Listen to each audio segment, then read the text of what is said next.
Bienvenue si vous nous rejoignez sur France 24. Merci d'être avec nous.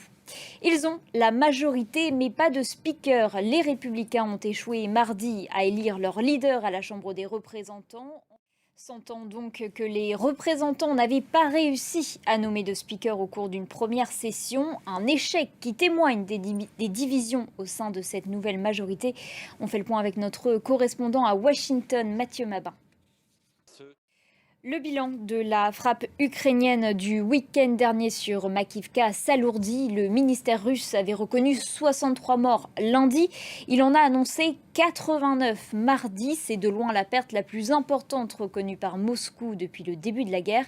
Selon Kiev, je vous le rappelle, la frappe a fait encore plus de morts, jusqu'à 400. Les précisions de Maris Burko. Côté ukrainien, on vous en parle régulièrement dans nos journaux. Les journées sont rythmées par les coupures d'eau et de courant. Comment la population s'adapte-t-elle à ce quotidien? Nos envoyés spéciaux à Kiev, Mélina Huet et Luc Schrago, ont rencontré deux Ukrainiens qui nous racontent cette vie en temps de guerre, une vie dans l'obscurité. Regardez.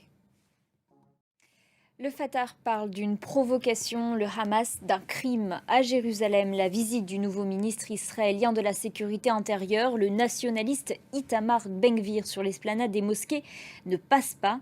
De nombreux pays arabes et les États-Unis condamnent son déplacement. On fait le point avec Olivier Fessel. Un adieu vibrant au roi Pelé. 230 000 Brésiliens avaient fait le déplacement à Santos, dans le sud du Brésil, pour les funérailles du footballeur. Son cercueil a traversé la ville mardi du stade au cimetière Florent Rodeau.